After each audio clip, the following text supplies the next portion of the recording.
السلام عليكم ومرحبتين بيكم إنكم أنتوا رجعتوا تسمعوا حكاياتي من أول وجديد. حكاياتي من واقعنا، ممكن تصير لي، ممكن تصير لك، ممكن تصير لي أي حد. الغاية والغرض إن احنا نستفيدوا من تجارب غيرنا ونقدموا نصيحة لصاحبة القصة أو صاحب القصة في نهاية الفيديو. وحبيت نشكر من خلال الفيديو أول حاجة الناس اللي اشتركت واللي قاعدة تسمع وتحاول إن هي تنشر الفيديو باش حتى تعمل فايدة.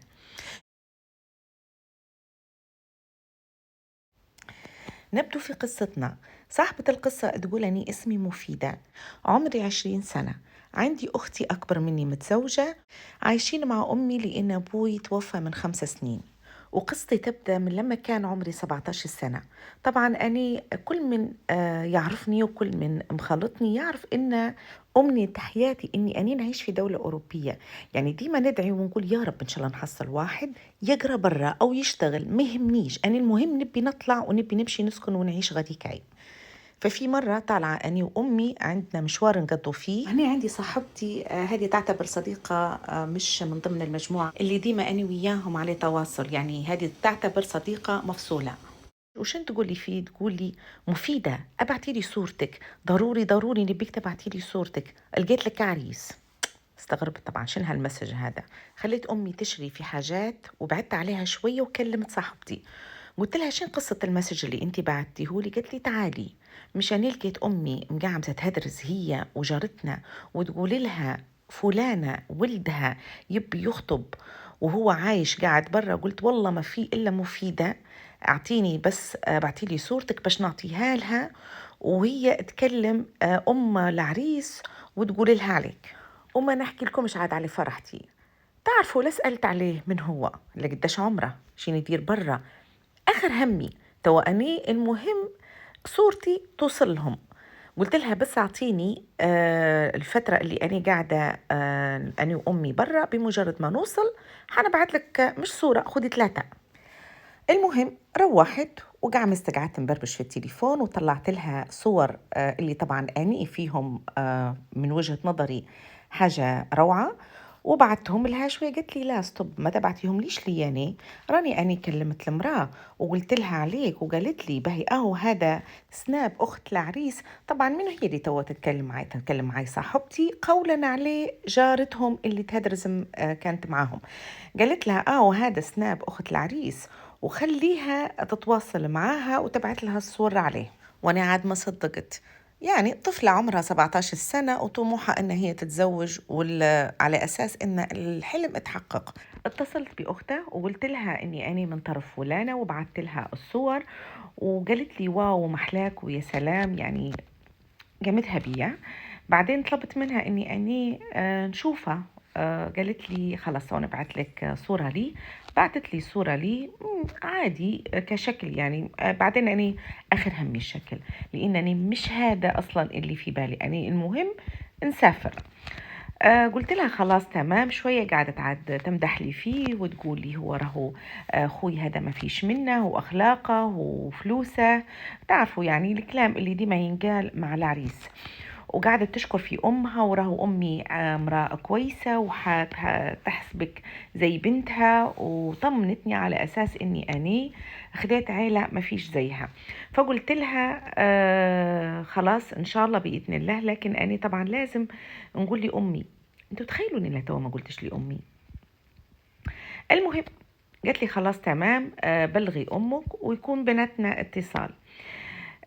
بعد ما سكرت منها مشيت لأمي طبعا، درت لها طاسة شاي بالنعناع وقعدت بحداها وقعدت نحاول هيك نبي نفتح معاها الموضوع. طبعا أمي وأنا معاها في الحوش الوحيدة فحافظتني بصم. أول ما بديت هيك نحاول كيف نتلطف معاها قالت لي خشي في الموضوع.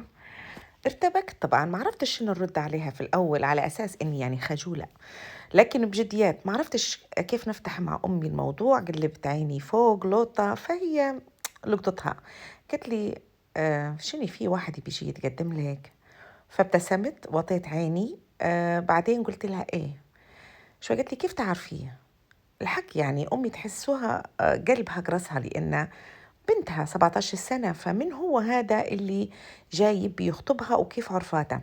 فحكيت لها القصة. كاملة مع شوية بهارات مني طبعا. وأول ما بديت نمدح فيه خشيت لها من باب الدين، إنه هو يصلي يصيم، ما يخليش طبعا في فرض، إيده ما شاء الله وسخي، إنه هو ديما هو يتصدق وإنه هو فاعل خير. وبعدين قلت لها الكلام اللي أختها قالت لي عليه، يعني من الصفات الحلوة اللي موجودة فيه.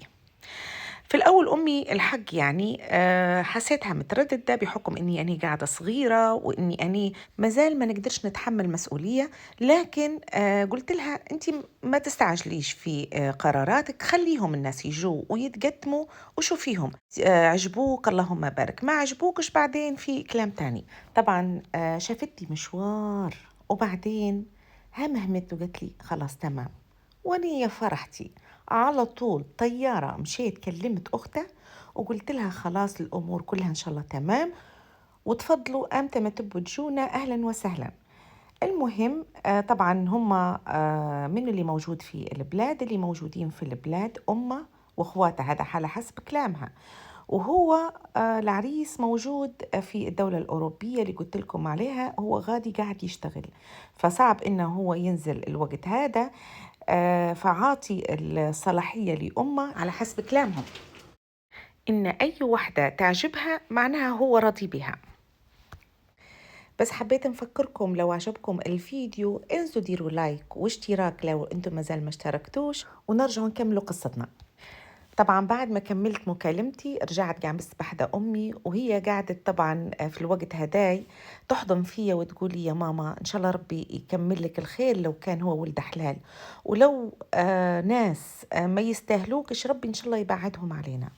وقالت لي أنا حنطلب منك طلب، سلم بنتي اليوم إن شاء الله بعد صلاة العشاء نبيك تصلي الاستخارة، باش حتى ربي ينور لك طريقك ويشرح لك صدرك في هالموضوع هذا، لأن الموضوع هذا كبير مش صغير، وهذا يا بنيتي راهو موضوع مصيري وحياتك كلها تتوقف عليه. قلت لها حاضر.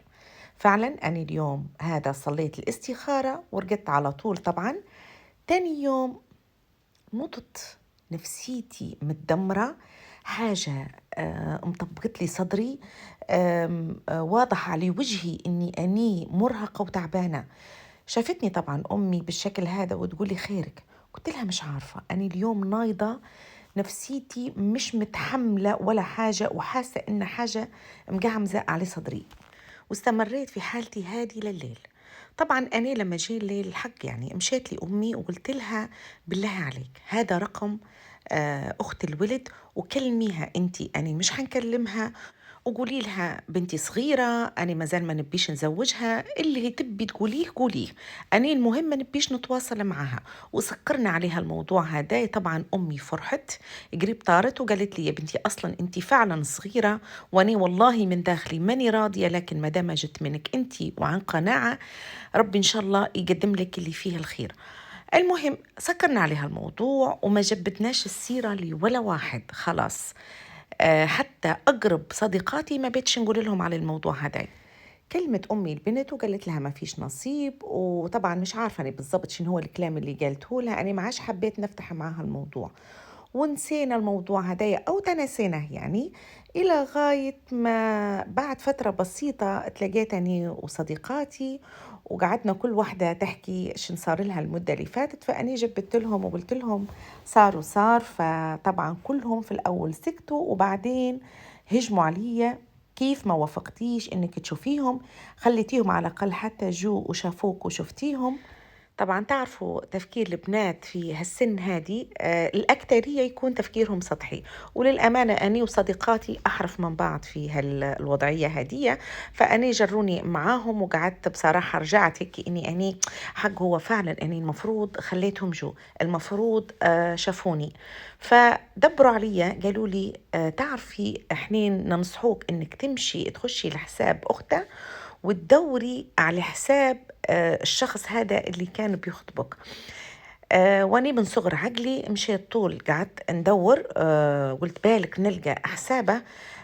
فخشيت من حساب لحساب إلى غاية ما وصلت للشخص اللي أنا ندور عليه، ومن صغر عقلي مشيت اتصلت بيه. طبعا لما اتصلت بيه استغرب من أنتي؟ اسألني. على طول جيت قلت له أنا مفيدة، على أساس تو أنا بنقول له مفيدة هو حيعرفني على طول، باش تعرفوا قديش ما كنت ساذجة في هذاك الوقت. من مفيدة قال لي. قلت له مفيدة اللي من فترة مالي كانوا بيجوا يخطبوني وأنا قلت لهم ما صارش نصيب. قعد مشوار هيك سرحان، بعدين قال لي عرفتك. أصلا هو أني غير كان شوية مركزة مع نبرة صوته لكنت هذاك الوقت سكرت التليفون، لكن قاعدة بسذاجتي وقاعدة نحاول أني نبيه يرجع لي أو نبيه يقولي تمام خلاص وحنرجع مع بعض ومليح حيجوا يخطبوك. المهم كلمني بحدة صوت، قال لي سكر التليفون وما عادش تتصلي بيا ولا والله نكلم أختي تكلم أو تتواصل مع أمك وما تخلي ما تسمعها. قلت له علاش هيك يعني شن فيها بالك؟ قصدي يعني أني نكون في نصيب مرة تانية بيني وبينك وتبعد مماليك يجوا يخطبوني.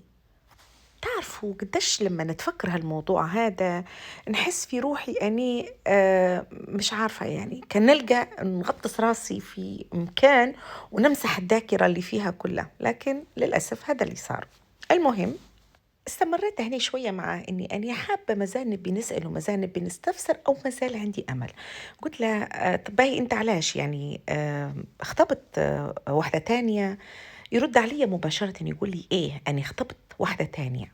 طبعا لما صار الكلام هذا أو سمعت منه الرد هذا على طول سكرت التليفون وقعدت منهارة لعدة أسباب. أول حاجة خايفة إنه فعلا يكلم أخته وتكلم أمي، لأن مهما كان يعني عاداتنا وتقاليدنا ما تسمحش إني ندير الحركات هذه. تاني حاجة قعدت اللوم في نفسي إني كيف اتصلت بيه وكيف اتجرأت وكلمته، لأن لا تربيتي ولا أخلاقي تسمح لي إني ندير الخطوة هذه. لكن زي ما قلت لكم راهو صغر العقل مصيبة. واللي يقهر أني قعدت اللوم في نفسي علاش من الأول ما خليتهمش يخطبوا، وكأن صارت غيرة على شخص أنا لا نعرفه ولا هو يعرفني. المهم قعدت نتحسب على صحباتي اللي هم السبب اللي خلوني نرجع ونفكر في نفس الموضوع. ومشت الأيام وطبعا هم ما كلموش أمي الحمد لله، لأني أنا قعدت فترة طويلة وأنا إيدي على قلبي إن أمي يتواصل معها حد. واستمرينا بالموضوع هذا حوالي 10 شهور، قعدت لاهية في قرايتي ونسيت موضوع الخطبة والزواج. إلى غاية يوم من الأيام رن مسج في تليفوني، لما فتحته وشفته لقيته من شخص كاتب لي السلام عليكم. استغربت طبعا من الشخص هذا، رديتني وعليكم السلام، والله المفروض ما نديرها، لكن المهم هذا اللي صار. بعت لي قال لي راهو أني فلان. استغربت طبعا من اتصاله. قلت له تفضل شن تبي وعلاش قاعد تتواصل معاي؟ مش انت يعني خلاص اخطبت واحتمال حتى تكون تزوجت، فانت علاش في الوقت هذا متصل بيا على اساس اني يعني جديات هلبة؟ المهم فيرد علي يقول لي أني والله قعدت خاطب حوالي 9 شهور وما صارش نصيب، وبعد ما فسخت الخطبة معاها قلت خلي نتواصل معاك بالك يكون فيه نصيب. رديت عليه علاش؟ يعني لكم 9 شهور مع بعض، علاش بعد 9 شهور تفسخوا الخطبة؟ أكيد في سبب. قال لي لو كان أنت حابة يعني ممكن العلاقة بيننا يصير منها إن شاء الله نكلمك مكالمة ونقول لك أسبابي أني علاش بالضبط سيبتها. شوفوا درت روحي أني حنكون شوية واعية وحنسمع منه قبل ما نفتح الموضوع مع أهلي مرة تانية. فقلت له تمام خلاص كلمني مكالمة على طول. فرديت عليه وعلى طول أنا خشيت في الموضوع، يعني علاش أنت انفصلت على خطيبتك؟ فكانت إجابته بكل بساطة أنا لأن نحاول أني نقنعها إنها تتحجب لأنها هي مش متحجبة وما تبيش تلبس حجابها، وإن هي ديما تطلب مني في فلوس وأنا الموضوع هذا قلقني. وآخر حاجة يقول لي ما هو ما تحترمش لا في أمي ولا في أخواتي. إلى غاية هني وأنا قاعدة نسمع فيه على أساس أني واعية وداركة يعني. فتعاطفت معاه وقلت له ما تستهلكش وربي فكك منها. فخلاص يعني هني أعطيته فرصة وقلت له نتعرفوا على بعض ولو في نصيب تعالى أنت أو أبعت مماليك لأمي باش يجوا يخطبوا خطبة رسمية. كلمني بعدها مرتين أو ثلاثة، لكن سبحان الله كل مكالمة نحس في قرصة في قلبي، أني مش مرتاحة. لكن تعرفوا كل ما نتكلم أنا وياه نحاول نجيب مثلا سيرة أهله، إني أنا بنتعرف عليهم أو مثلا نشوفهم، سبحان الله ما يتكلمش عليهم نهائي، ما يحبش يجبد سيرتهم. ما عرفتش علاش. المهم استمرينا بالوضع هذا. ففي مرة مقعمزة أني وصحباتي التجمعات اللي نديروا فيها زي كل مرة. طبعا تعرفوا احنا البنات نحبوا لما نقعمزوا مع بعضنا نبدو نجيبوا في مواضيعنا ونحاولوا على أساس يعني نساعدوا يعني بعض. فلما تلاقيت أني وصحباتي هدرست معاهم وقلت لهم صار. فقعدوا هم يقولوا لي تعرفي حنقترحوا عليك اقتراح. واحدة منا تعطيها حسابة وهي تتواصل معاه وتشوف ميته وين تصب، هل هو نيته سليمة أو لا. فأنا الحق يعني عجبتني الفكرة، قلت خلي نشوفها نشوف ميته وين تصب بالضبط. فجت واحدة من صديقاتي أخذت حسابه وضافاتها عندها وقاعدة تحاول إنها هي تتواصل معاه. في الأول هيك شوية يعني ما ساعدهاش، وبعدين بدأ يتجاوب معاها وبدأ يهدرز وطلب منها صور وطلب منها معلومات، وعلى أساس إنه هو راهو إنسان عازب ويبي يخطب وبيجي يخطبها. طبعا صدمت عمري لأن الكلام هذا كله صار بحداي. قعدت أنا كده يوم ما تواصلتش معاه. في يوم اتصل بيا قال لي وينك، علاش معاش تتواصلي معاي، علاش ما تكلميش فيا، شني فيه. وهو يتكلم أنا قاعدة في بالي نتفكر لما كلمته أول مرة كيف دار معاي دور الشريف، وإنه هو خاطب وما يقدرش يتكلم مع واحدة تانية في نفس الفترة، وإنه هو إنسان مخلص، والكلام اللي صار معاه لما حكيت لكم عليه في الفيديو. طبعا لما كلمني أنا كنت بحدة صحباتي، خليته كمل دوته وانفجرت فيه، وعرف اللي يتواصل معاها تكون من طرفي. طبعا على طول هو سكر التليفون ودار لي بلوك.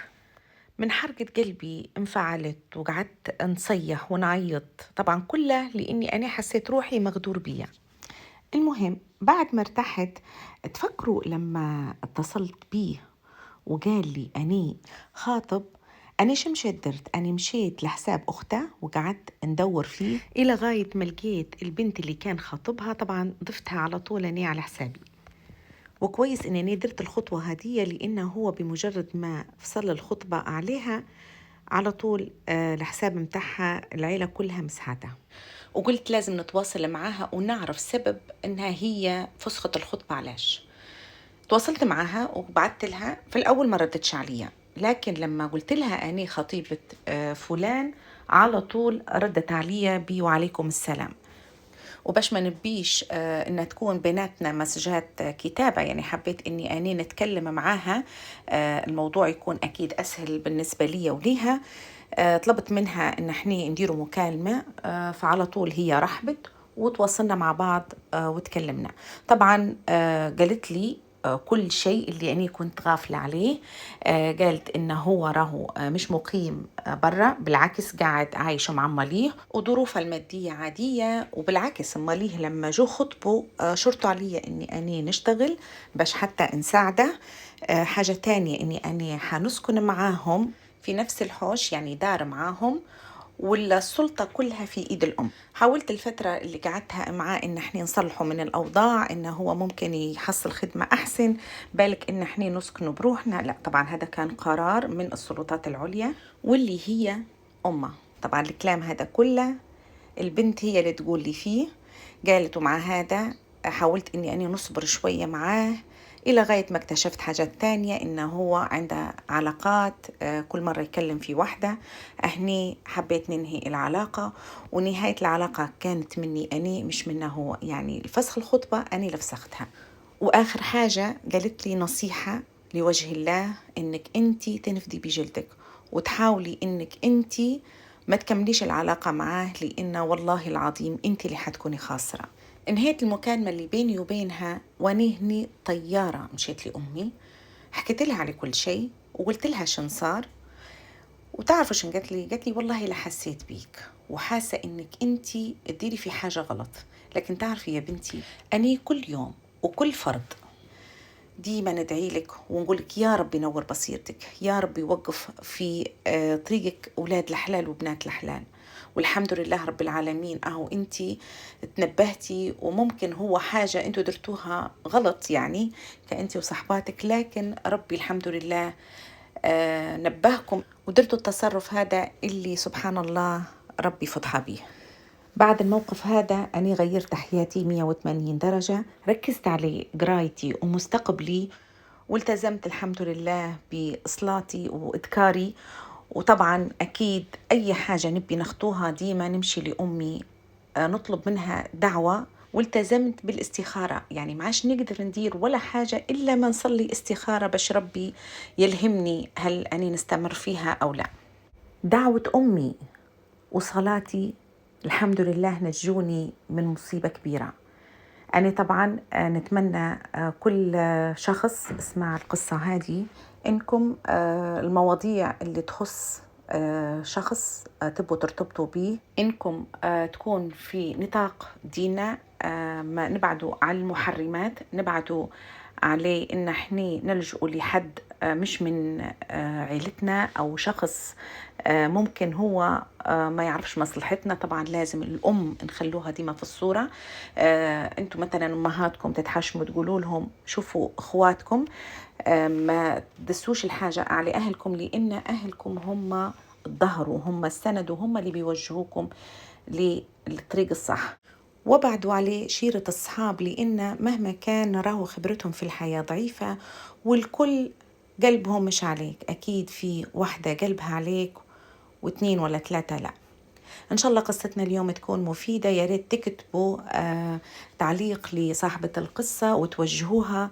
طبعا هي الحمد لله يعني فاقت بغلطتها، لكن مش غلط إن احنا نقدموا النصيحة على وعسى تفيد حتى غيرها. ما تنسوناش من الدعوة الطيبة، واستنوني إن شاء الله في فيديو جديد وحكاية جديدة في حفظ الله ورعايته. مع السلامة.